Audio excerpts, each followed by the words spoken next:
So what do if you're shopping for a skull? We've all asked this question, right? You would go to someplace like Skulls Unlimited. They are a store that collects, acquires, cleans, lists, and sells skulls. You can get a hamster skull, you can get a snake skull, you can get a dinosaur skull, and yes, you can also get human skulls. But Skulls Unlimited has a kind of a big problem. There are not unlimited skulls out there. And it's not that easy to go get more. And some are actually impossible. The MRD Australopithecus exists only in the Smithsonian, and no one else is getting one. So in this video, I want to talk about skulls and how they can go from rare to print on demand. We're gonna 3D print them. Spoilers, that's the solution. We're gonna 3D print these skulls. It's amazing technology. But we're not gonna just talk about, slicer settings or how you set them all up. We're actually gonna talk about how you actually would design or create or recreate existing skulls so that when you 3D print them, they are as good as possible and there's actually a viable business model for doing it that is really useful for Skulls Unlimited. So let's go ahead and dive right in. Skulls Unlimited has a business model that is very unique. If you want a skull, you can find it with them. But there are kind of a lot of skulls out there. I mean, every animal has one, except for Carl. But not everyone wants every skull. The people who are in the market for a dinosaur skull are not in the market for a hamster skull. But Skulls Unlimited has to have the skull that you are looking for, which ultimately means that they need to hold all this inventory. They need to have the hamster skulls over there, the dinosaur skulls over there, and they need to hold all of them until the person who wants whatever unique random thing shows up and buys it. And this is really challenging. This is an inventory holding problem. When you're holding inventory, you basically have cash put up on the shelf. If you have a skull that is worth $1,000 and it's sitting on the shelf, that is $1,000 that cannot be used for anything else until that skull is sold. And if the business starts going hard, you can't really eat your inventory. Well, in this case, no, you can't eat your inventory. But SU has to keep a real long tail of items in inventory in order to make sure they always have what any random shopper is looking for. But because of that, many of those items won't sell for a long time, which means they have a lot of cash sitting on the shelves. They also don't just have an inventory problem, they also have a scaling problem. Like if Skulls Unlimited says, we're gonna become a $1 billion company, it's like, okay, what are you going to do? You cannot go get more of these skulls. There are only so many Australopithecus skulls and even human skulls out there that are available for these types of things. So they can't manufacture more. There is a limited supply of all of these things, and they don't really turn over very quickly. Now, SU has gone after this. They have started to try to make manufactured resin replicas of certain skulls. But come on, if you're talking about low quality, bad results, like this is a perfect example of it. A skull or a bone of any type is a really complex organic structure that is not meant to be stamped out in a mold. You lose so much detail, you lose so much geometry, you end up smoothing it out. A skull goes from being a really complex geometry to a rounded out thing with a face on it.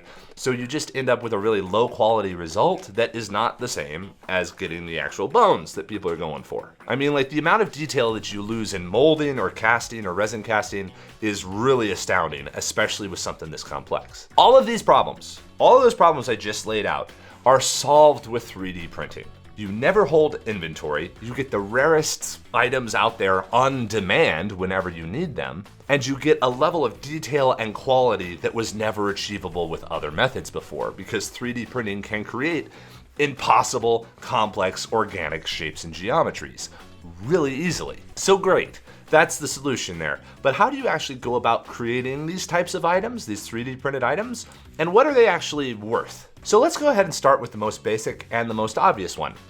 A human skull. In order to create this, you literally just have to go online and download the file. This is available on many different websites that I'll roll through here in a second, but you can download these accurate 3D models that are anatomically correct all the way down to underneath and inside the palette there, with a small modification for printability, but this is not that big of a deal and is not necessary. You could live without having this flattening on the bottom. But these files are available online, and they're available not just for a current generic human skull, which would have come out of my face, but they can be available for historically significant skulls. So like you can get 3D scans of the Lucy hominid that is really relevant to anthropology. You can find Tutankhamun's skull online because many museums have scanned significant bones and that kind of stuff from dinosaurs to humans that allow and then have shared them online so that people can get access to them. And with appropriate licensing and helping out those people to keep doing their job, Skulls Unlimited could start selling replicas and 3D prints of these that are really high detail and really useful. The kinds of sites where you can find these types of models are places like Printables or Maker World or Thingiverse.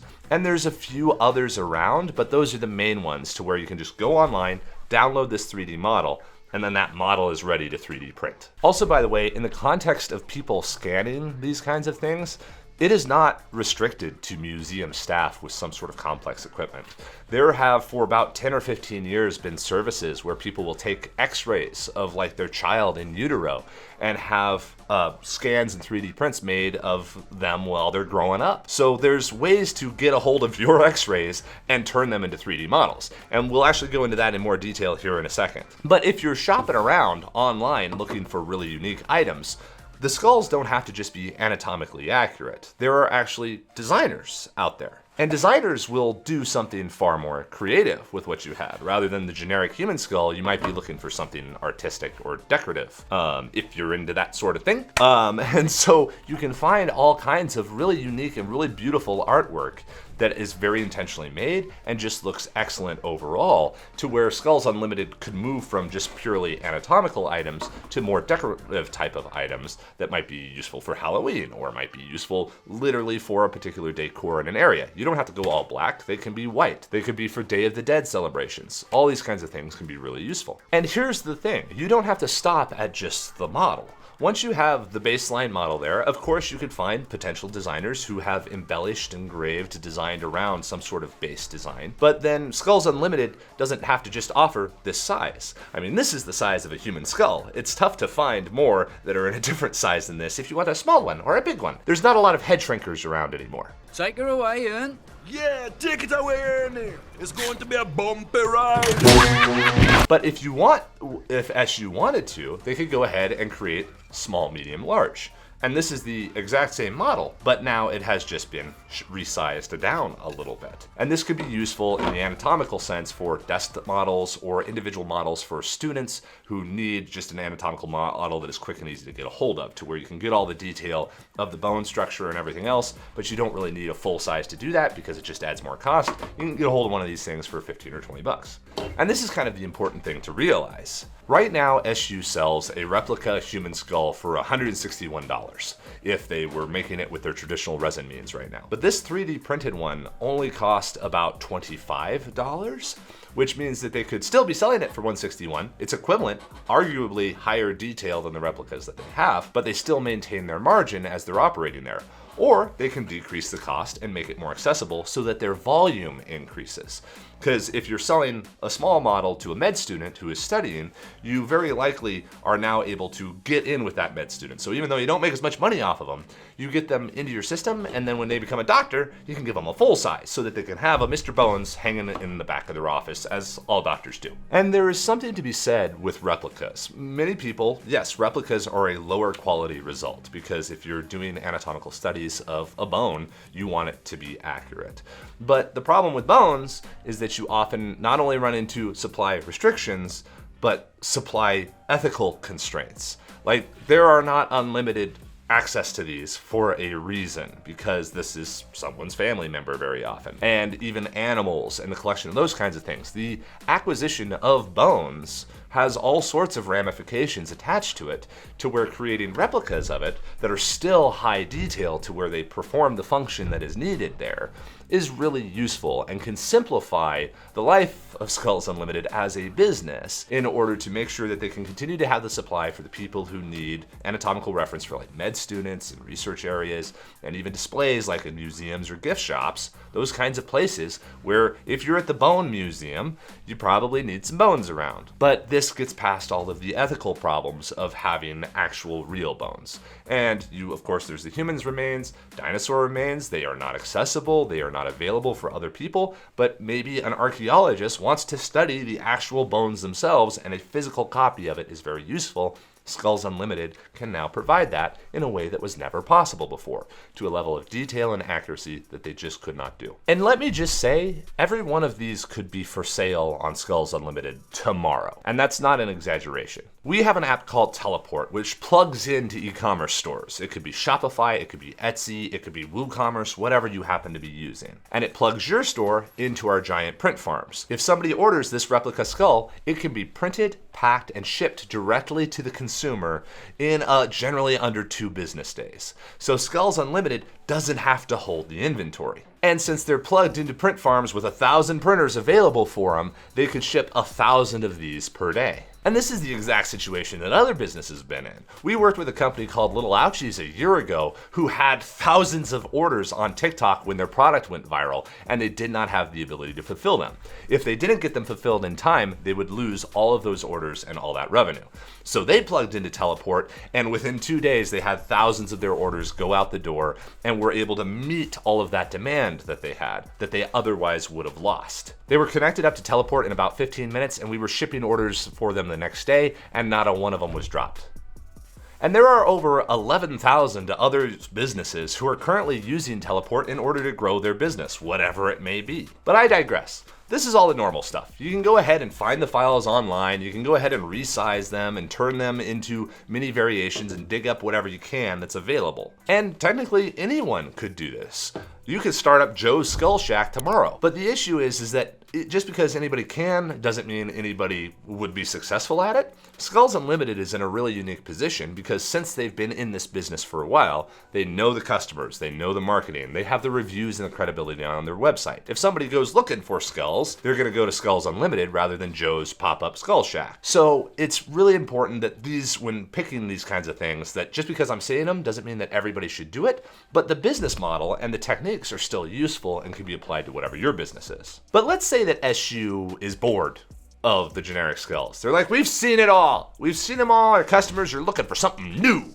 We need something new. Well, there's a lot of tools out there now to make something new far more easily than, again, it was 5 years ago. New AI tools are coming up that are astoundingly good. So now SU isn't restricted to just what exists. They can create entirely new things and do it in a way that was never possible before because there were just not enough designers on Earth to create the results that they needed. But now AI has made it available to create those new products. You ever see those aliens in the movies? You ever wonder what they look like on the inside? Generally, access to something like this would be restricted to movie prop makers who are able to sculpt the resin mold and create this entirely new thing. But this was created with that amount of detail in less than 10 minutes. Maybe you're working with a movie who actually wants to create some anterior promotion. Maybe Skulls Unlimited is working with some independent horror film and they want to create some merchandise for customers who want to collect items from the movie.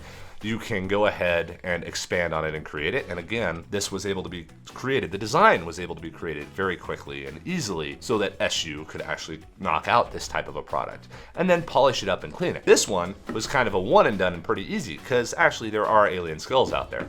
This one could be created, but then it had to be cleaned up, had to have the bottom cropped off, had to have some ancillary designs afterwards in order to crop it and make sure that it was printable. But was still fairly easy to do, and again, normally would never have been done because it would have taken way too many hours and been way too expensive to create this if the indie movie is only going to make like 100 of them. And then maybe dinosaurs are great, but as Jurassic Park has shown, you can't get to $1 billion unless you do something new. So maybe you want to make a new dinosaur and just say, hey, we want a dinosaur that's a unicorn. So right here you have the Slanosaurus, which is a dinosaur that we created just to make this demonstration here. And now you have a dinosaur that never existed, still looks really good, really has high detail, and even though it is AI, you end up with a vertebrae in the top of his palate, so there's that kind of weirdness still. But ultimately, that's not really the point, because this is something to rest on a desk. It's a decorative item. It's something cool or interesting. SU now has 3 brand new items that never could have existed before, never would have been available to them before, but now they get to do it. So the way of actually making one of these things, of creating these sorts of AI generated models in a way that's useful, you first go to ChatGPT and then you describe what you want. A human has to be the one that's creative. You can't say, give me a new dinosaur. That won't work. You say, I want a dinosaur that's a unicorn. I want some spikes out the back. I want a horn up in the front. And then it'll generate an image. And then you need to continue to tweak that image and turn it into what you want to. If you take the first result, that is generic AI slop. The human needs to come in and have intention about what they're doing and work at it for a bit. This one was actually the most difficult to create because this was original. Everybody knows what a gray alien looks like. Everybody knows what this historical monster looks like. But a brand new dinosaur, what do you want? Do you want it to be an ankylosaurus? Do you want it to be a tyrannosaurus? What do you want? So we have to iterate through it all, and it tried many different variations, and we finally kind of picked on the one that would work, which would have made some poor human designer wildly miserable. But ultimately, you go in and get photos generated in ChatGPT of the item that you want, and you're like, that's the skull that I want. That looks good. You make sure it's on a blank white background with no other details than the skull that you want. You can then take it over to a tool like Meshi AI. You upload the model, and then it will generate the model for you from that photo. It is important to have the photo. Don't just describe it. The 3D model is not worth it. Start with a photo, go to this. And this lets you then create something that is fully unique. The item will come down, you can do a review of the model, make sure it's still manufacturable, which again with printing is not a ton of requirements. This comes off pretty much generically the way it is, and we printed it as it is. And now there's 3 new items that SU can use. I talked earlier about how 3D scanning is way more accessible than many people realize. Well, this AI modeling has made it way more accessible. Rather than having an AI generated model, you can take a photo of something. This is where you can take your X-ray, or maybe a customer could have a request for SU and then just send them a photo of like, we need this skull of this dinosaur that we got in our museum. And then SU can go ahead and generate a model of it, and it's now doable at a time when it was never doable before. So this gives people access to items that were just never possible before. So now that museum can have merch for the one dinosaur that they have that nobody else has. The SU and customers and scientists can get replicas that they can immediately reference and have on their desk and look at rather than scanning a 3D model or looking at photos. They could pull up and open all the detail. All of these tools and this manufacturing capacity and these model generation tools can now help solve all of that. I think the reason I was so drawn to SU and what 3D printing could do for them was the fact that they're not related to 3D printing at all. Like, there is no reason for a skull cleaning company that sells bones would have any interest in 3D printing at all. How does it help them? Well, it helps them by eliminating the stacks of inventory they have on the shelves. It helps them by eliminating the supply constraints that they have, both ethically and just with volume. There are not unlimited hamsters in the world that you can just turn into skulls. It also simplifies their processes because now you don't have to clean a physical skull. You can create something of equivalent detail with 3D printing and not have a bunch of processing steps beforehand where you're dipping it in lye and cleaning it up and polishing it down and all of that process. You are just able to get the product.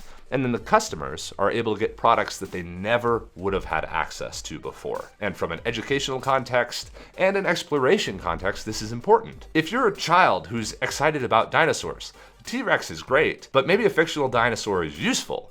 There's a lot of archaeologists who have watched Jurassic Park and that got them started. And then they found out that dinosaurs aren't unicorns, but are still really cool. So the creation of these types of products and items give people access that was never possible before in order to create new results that were never possible before. So Skulls Unlimited, if you want to get access to these files or want to have us help you out to expand your business and grow it out, go ahead and drop us a line, info@slant3d.com. And anybody else, if you're in an adjacent industry or if you're looking for help about how to grow your business, whatever it may be, using 3D printing, we're happy to talk to you. You don't just have to make skulls, you could be making boxes or cookies or something along those lines. 3D printing is terribly useful, and we're really excited about what people are creating and what has yet to be created. Have a great day, everybody.